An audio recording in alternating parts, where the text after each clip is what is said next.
जरा इस पर आज चर्चा सुनिए। आहा, पहला क्या है? भक्त। भक्त कैसा होना चाहिए? पटना वाली बाई जैसा। भक्तमाल में एक चरित्र आता है श्री पटना वाली बाई का। आहा हा, बड़ी अद्भुत भक्तिमता। पटना वाली बाई इतनी भक्तिमता थी कि ठाकुर जी को बड़ा मानती थी। गोविंद का गीत, गोविंद के गीत गाती, गोविंद के गुणानुवादों को गाती। इनके कोई संतान नहीं थी, कोई पुत्र नहीं था।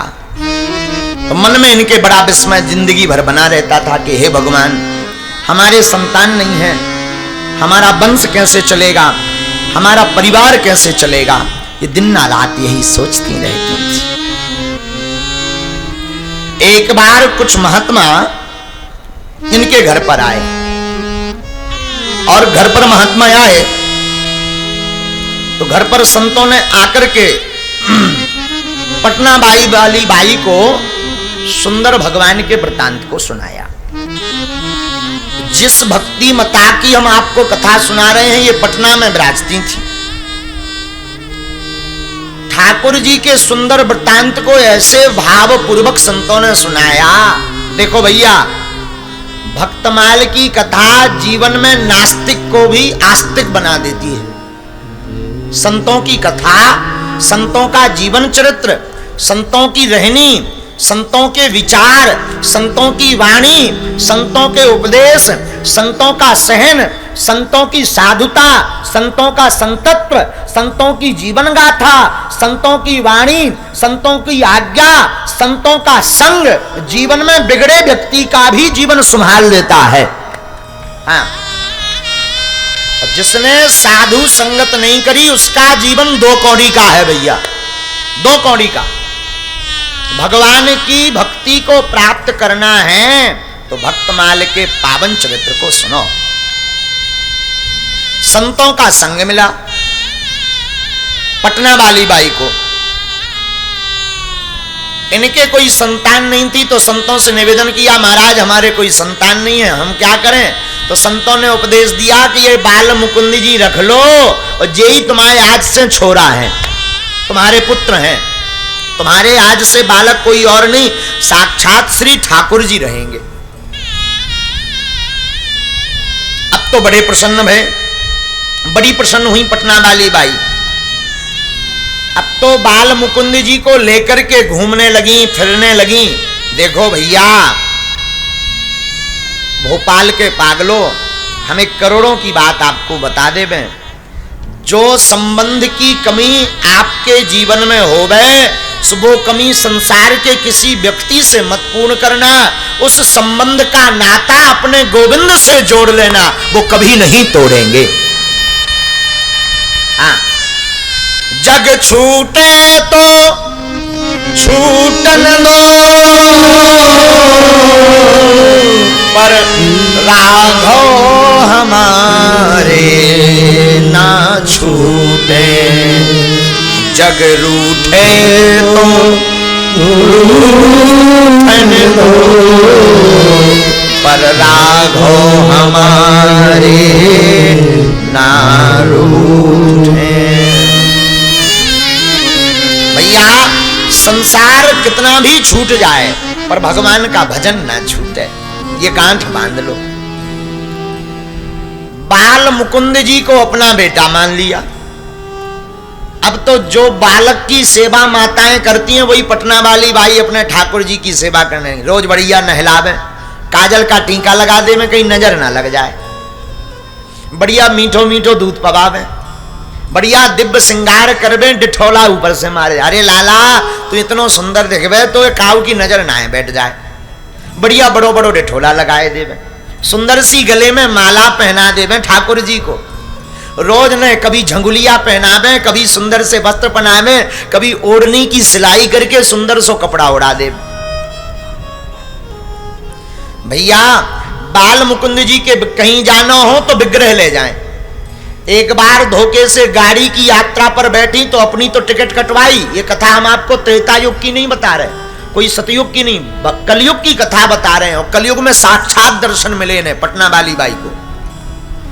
एक बार गाड़ी की यात्रा पर बैठी, अपनी तो टिकट कटवाई, अपने बगल में ठाकुर जी को सीट दे दी और ठाकुर जी की भी टिकट कटवाई। लोगों ने कहा कि पागल हो गई क्या, भगवान को बगल में ले लो, गोद में ले लो, ठाकुर जी ही तो हैं। तो चिल्ला पर के बीच गाड़ी में चिल्ला पड़ी, चुप हो जाओ, ये तुम्हारी नजर में ठाकुर जी होंगे, ये हमारी गोद में अब नहीं बैठेंगे, अब बड़े हो गए, ये हमारा पुत्र है, हमारे लाला है। इतना सुंदर भाव। उन दिनों पटना के गांवों में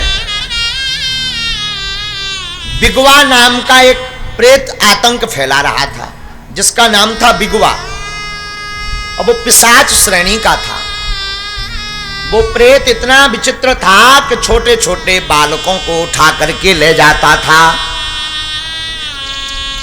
पटना वाली बाई के मन में संदेह उत्पन्न हो गया, कहीं हमारे लाला छोटे हैं, कहीं इसको बिगवा उठा करके ना ले जाएं। तो रोज तो भगवान को मंदिर में सुलावें, जिस दिन से बिगवा को नाम सुनो सो अपने बगल में लिटा ले, लिटावे सो तो ठीक, खुद ओढ़वे ना, ठाकुर जी को पल्ली रजाई से उड़ाकर छुपा कर रख देवे, कहूं बिगवा ना ले जाए। आहा हा हा हा। कई दिन बीत गए। प्रीत की रीत ऐसी बसी, संग आई नंदलाल। हमारे गोविंद तो प्रेम के भूखे हैं, हमारे माधव तो प्रेम देख करके रीझ जाते। हमारे ठाकुर भी पुत्र वात्सल्य रूप में मां को पाकर के बड़े गदगद हैं पटना वाली बाई के घर पर। कभी कभी तो पटना वाली बाई को लगे कि भगवान कुछ बोल रहे। जिसे प्रेम होता ना प्रभु से, भगवान उससे बातें कर लेते हैं। अक्सर वो बातें जब कोई भक्त मिल जाता है और कोई उनको बुलाता है तो हमारा गोविंद दौड़ा चला आता है। भगवान बातें करने को तो हमेशा आतुर रहते। एक रात को एक घटना घटी।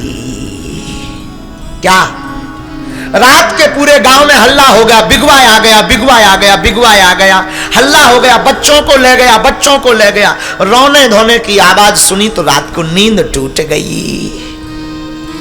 आंख खुली तो हड़बड़ाहट में अपने कन्हैया बाल मुकुंद को, हमारे ठाकुर जी को, हमारे कृष्ण को, हमारे नंदलाल को, हमारे यशोदा नंदन को, हमारे देवकी नंदन को, हमारे चित्त चोर को, माखन चोर को, ब्रजेश्वर को, रासेश्वर को, ब्रज बिहारी नंदलाल गोविंद को पकड़ना चाहा और हाथ से गोविंद छूट गए, पलंग के नीचे गिर गए। आहा, पलंग के नीचे गिरे। बिस्तर पर पूरे पर देखा ठाकुर जी तो है ही नहीं, हमारा लाला तो है ही नहीं। अब तो दहाड़ दहाड़ करके रोने लगी। हमारे लाला को, हमारे कन्हैया को बिगवा ले गया, हाय बिगवा ले गया, बिगवा ले गया। आंखों से झरझर आंसू बहने लगे। बड़े बड़े संत बहुत ऊंची बात बोलते हैं।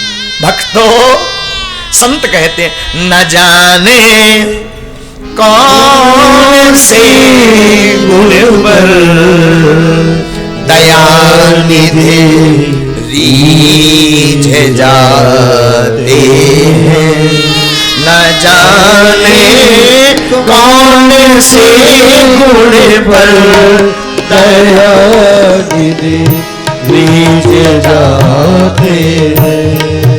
न जाने कौन से गुण पर दया रीझ जाते।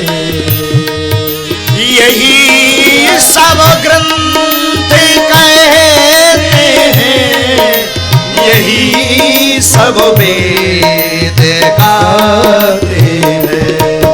यही सब ग्रंथ कहते हैं, हाँ भैया, यही सब वेद गाते। क्या?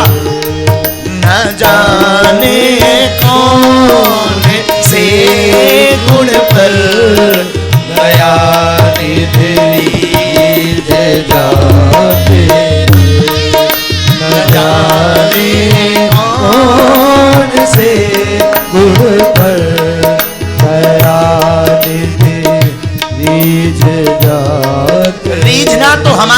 गोविंद का ऐसा है, दुर्योधन का घर छोड़ करके विदुर के घर आ गए। राम अवतार में त्रेता युग में बड़े बड़े अमलात्मा विमलात्मा महात्मा भगवान राम जी के स्वागत के लिए पुष्प बरसा रहे हैं, स्वागत की तैयारी कर रहे हो। राम जी उन संत महंतों का घर छोड़ करके जूठे भेड़ सबरी के खाते हैं। न जाने कौन से गुर पर जाते हैं, दया निधे रीझ जाते हैं।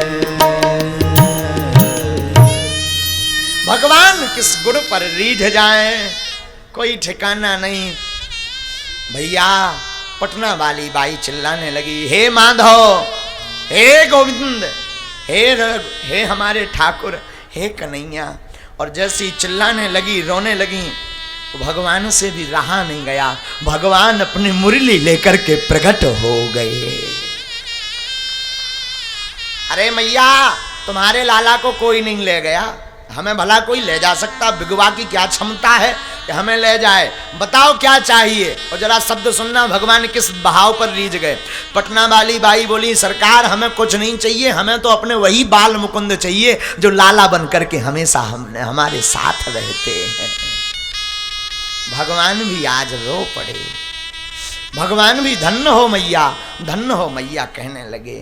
और तुरंत भगवान फिर से बाल मुकुंद बन करके, जब तक वो पटना वाली बाई जीवंत रही तब तक ठाकुर जी प्रत्यक्ष उनके घर में रहकर अपनी माँ रूप में यशोदा के जैसा भाव रख करके पटना वाली बाई के हाथ से प्रसाद पाते रहे। भैया ये भक्तमाल की कथा हम आपको कोई त्रेता युग की नहीं बता रहे, कलयुग की गाथा है। तो ये है भक्त। भक्त ऐसा हो जो हर क्षण भगवान को ध्याए,